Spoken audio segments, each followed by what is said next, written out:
Welcome to As I Live and Grieve, a podcast that tells the truth about how hard this is.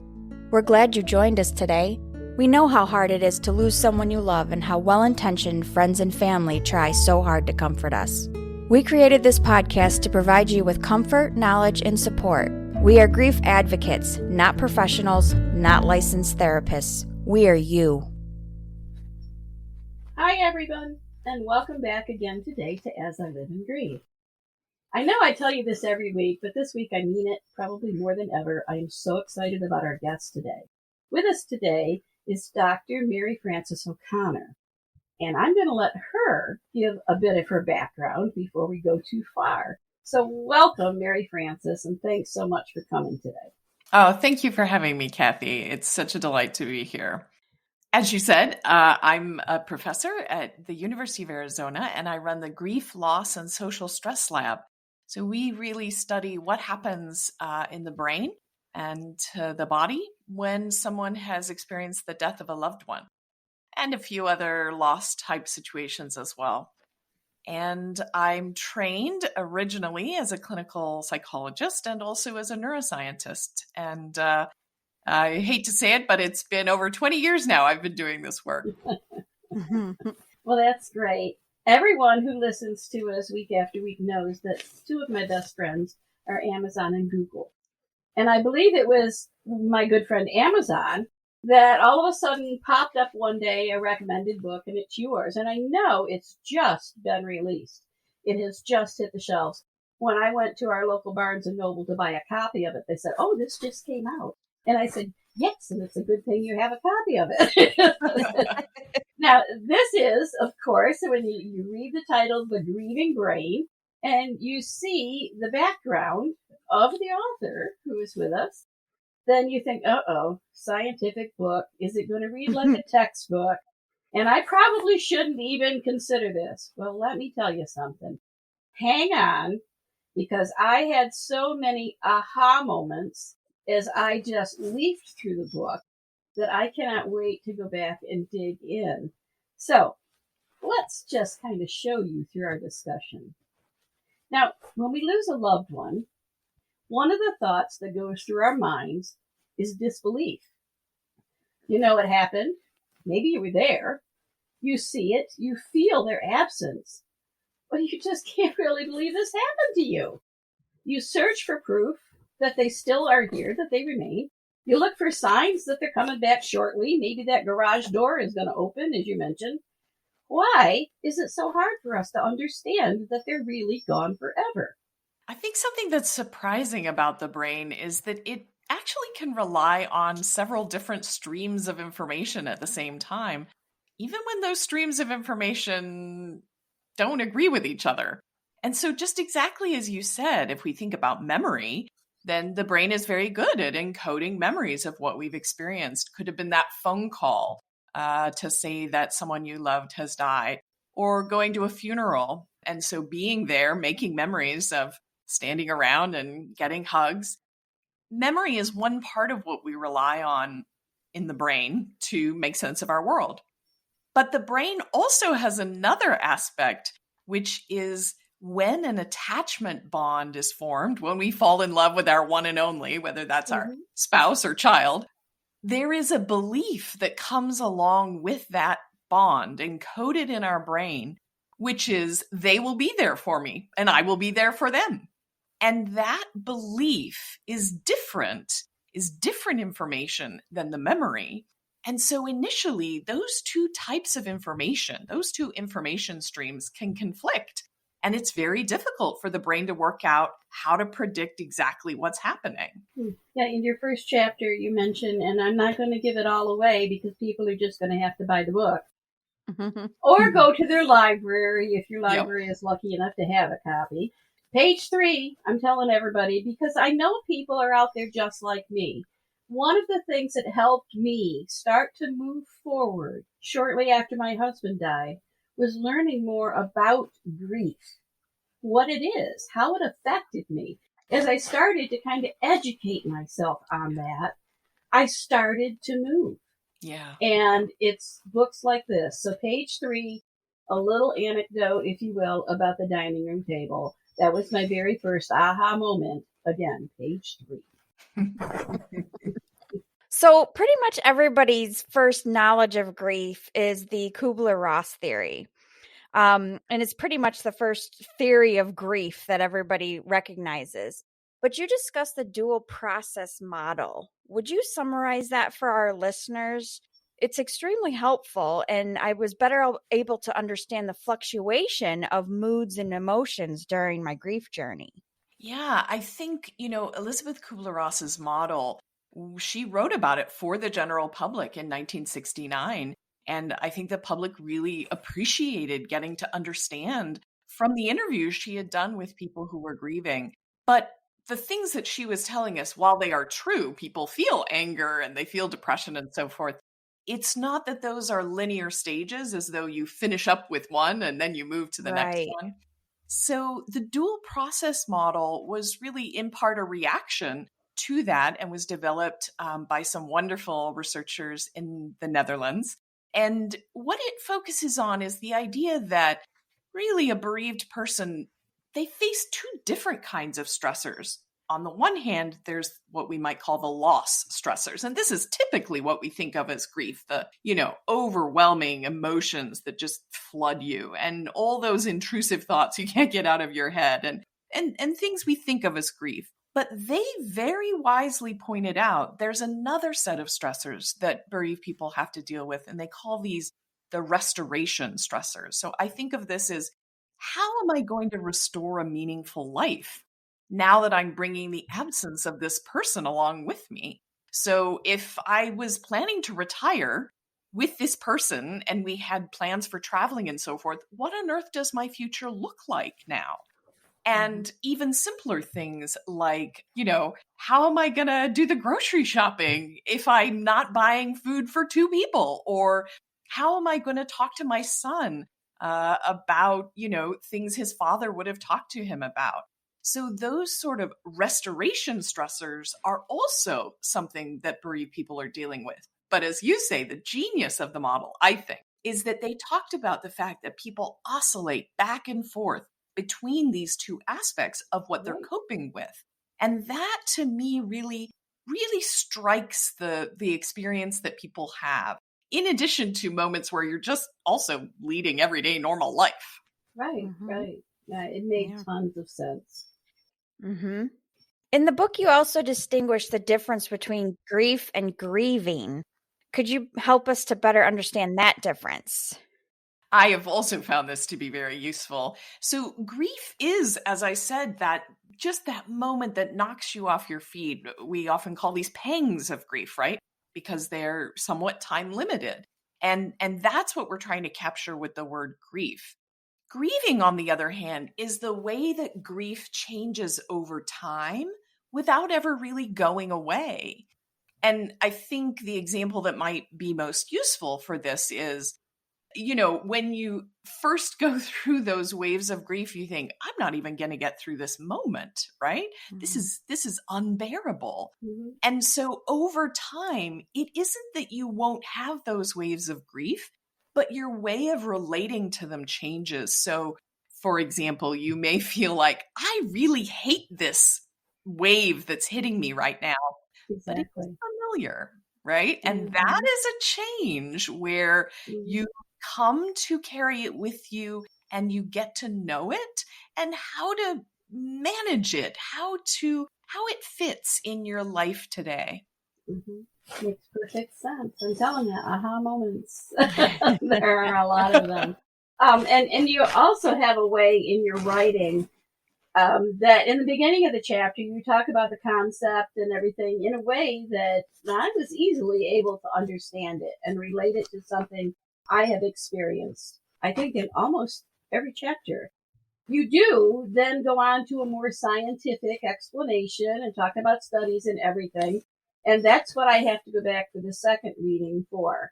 The information is there. It's understandable, certainly, but it is a little more of a scientific background. Sure. So even though the book might strike someone initially as being a scientific text, or a science-based text on grief, there's a lot in there that the average person can glean. There's just a lot of it. So I want to emphasize that as well. And I think part of the reason is that I too, of course, have experienced grief. And so I am steeped every day, in these scientific studies. But the important part for me was, how does someone who knows all that background, how do they apply it to their own life? Or how do they apply it to the people around them? So this was the reason for me of trying to make it very readable by interpreting what has been found for folks. Right. And through your discoveries and your conclusions and everything, there is material there to help us better understand kind of what we need to do. Yeah. How we might kind of hone our path or clear the way. You have a chapter entitled Having the Wisdom to Know the Difference. And I loved how you brought the Serenity Prayer in on that one, that line, wisdom to know the difference. You offered me another aha moment. Now, if it's okay with you, there was this exercise, part of a study, that they mentioned 4 bereaved people. Each had a different activity. And then there were 2 questions. Can we do that as kind of an exercise for our listeners? Sure. Okay. All right. So listen carefully. There are 4 bereaved people, 4 people in grief. One of them chooses to go to a party with friends. One decides to stay home and watch a favorite movie. Another one spends some time with family, telling stories about the loved one who died. And the 4th person writes in a journal about their grief. So you got it?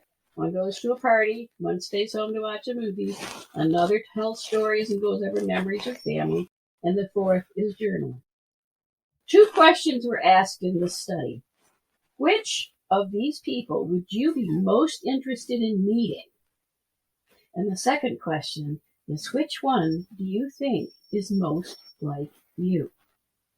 So make your decisions, and then I'm going to ask Dr. O'Connor if she would kind of reveal what those choices tell us about ourselves. I think this was such a novel idea, and this is the work of Melissa Sonka and Jeff Greenberg at the University of Arizona.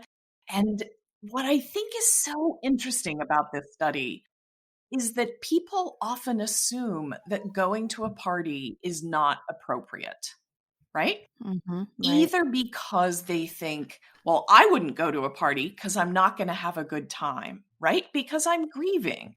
Or they think it's disrespectful to go to a party when you have lost someone. But here's the interesting thing. In a later part of the study, they also had people do various activities.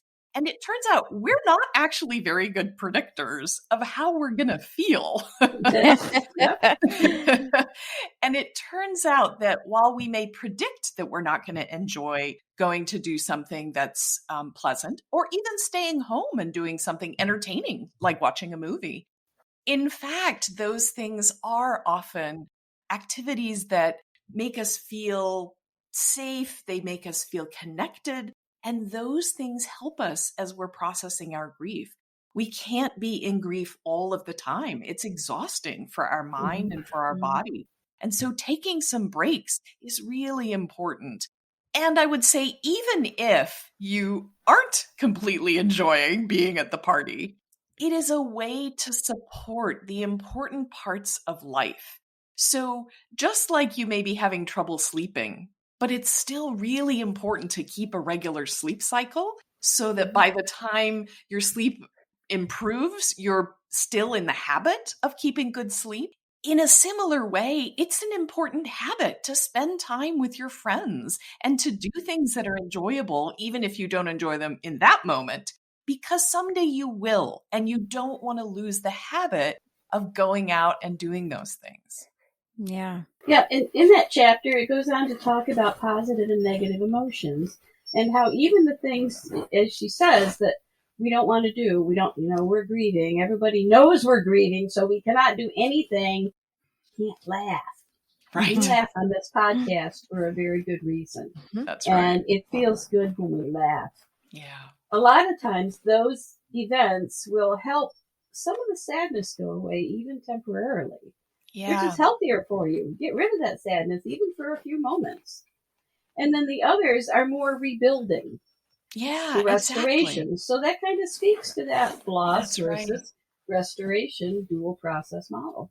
That's right. And I think, when we're avoiding feeling bad, it's a strange thing about human beings, but we aren't able to just ignore one channel of feelings.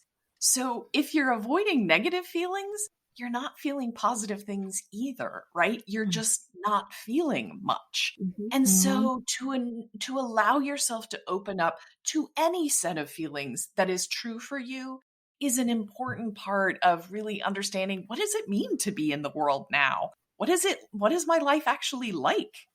Yeah. You mentioned at some point in your book, and I didn't write this one down, but it is sometimes we have these overwhelming blasts of grief, even though it's been a year, 2 years, 5 years after our loved one has died. And you talked about these a little bit. Can you just kind of go into that just a little bit? I think that grief is so unfamiliar, until you've been through it yourself. It's just never like you think it's going to be. And so I think people want to know, when is it going to be over? That's, of course, always the early days question. When is it going to be over? And we know that it's going to change, but that it's not really going to be over.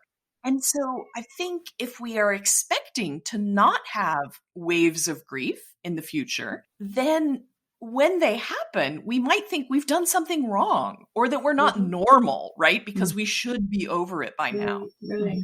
But the truth is, grief is just a normal reaction to loss, and that happens throughout your life. My sister is engaged right now, and I know that on her wedding day, 25 years after my mother has died, we're going to have grief. It's going to happen. And it doesn't mean we've done anything wrong. It doesn't mean we haven't processed it properly. It's that it is natural to respond that way when we recognize the absence of the person who is so important. Yeah. I had read an article that was written back in 2020 by, I think he's a psychologist, clinical psychologist, Jackson Prainer. And it was about these blasts, if you will. And he used the term STUG, called them sudden temporary upsurges of grief. Yeah. Have you heard that term? I've not heard that term, but even in the research, we can actually see these. So this is fascinating. Yeah. In a large study where people were being interviewed across the year, the study's going on, so different times of year they're being interviewed. And when the researchers looked if they were interviewed in the month that their loved one had died, their grief scores were much higher. And so even in really quantitative data, we can see these upsurges as you described them. And we know that they're normal, especially around anniversaries and holidays. Sure. Yeah, and sometimes it could even be after a dream. There's a lot of conversation about dreams and dreaming of your loved one and everything. Definitely. Yeah. And I think those dreams are really an example of how your brain has encoded that person so much that you can make up things they've never done, right? Yeah. You know how they're going to react to you. You know the way they're going to look at you. And that your brain is recalling all of that. Right. Exactly. On the back cover of your book, there's mention to the fact that grieving is a form of learning. Another aha moment. I feel overall your book describes this perfectly. But for our listeners today, could you elaborate on that? Because I think if we can understand that grieving, which is that process, that alone is going to make us all more comfortable with how long we grieve. Yeah. Learning takes a long time, Think about when you leave home, right? When you leave the nest, no one does that perfectly at first. That takes often years Mhm. to really kind of get it right? Oh, wait, what do you mean taxes are due in April, right? So I think learning to live with the absence of a loved one is similar. It's going to take a long time and lots of experiences to understand what it's like to operate now in the world. And this is why I think learning is a good way to describe that. And that learning happens at lots of different levels. You can even think of the learning at a very sort of automatic habit level, right? So your brain is a prediction machine. Your heart is there to pump blood around. Your brain is there to predict what's going to happen next in the hopes that you can sort of deal with the future better. And it doesn't make sense if there have been, thousands of days that your daughter walked in the door after school, then it doesn't really make sense on the day that she doesn't walk through the door. It isn't a good prediction for your brain to say that she has died. Right. And it takes a lot of learning for the brain to really incorporate that information, to not expect that that's going to happen, or that you could pick up the phone and start texting her. And then you remember, oh, I can't do that. Mm-hmm. It's kind of as hard to do that as it is to change some of our habits. Yes, Yeah. definitely. I know I struggle with that too. Mm-hmm. Yeah, all of that. But again, I do love the whole concept that grieving is learning. And again, I personally felt I was starting to make some progress when I started learning more about grief and how it was impacting me. Yeah. And then some of the things maybe that I could do, little things that would move me in the right direction. So that has all been great. Yeah, I can't resist. I just can't resist. Would you do the dining room table? I will. My favorite. It made so much sense to me. I'm so delighted that it made sense to you. So here's the thing. When I'm explaining the neurobiology of grief, it helps me to tell this analogy. But in order for it to make sense, you have to believe a premise to start with. And the premise is your dining room table has been stolen. I can't really explain why your dining room table has been stolen, but just bear with it. So one night you wake up in the middle of the night and you're kind of thirsty. And so you get up and you're headed to the kitchen to get a glass of water. And as you walk through the dining room, right when your hip should hit the dining room table, you have this experience, right? This sensation of the dining room table not being there. And that's a very strange thing. The brain is reporting an absence of something, not the presence of something. And that's really because, the brain has such strong expectations that we're walking through two worlds at the same time.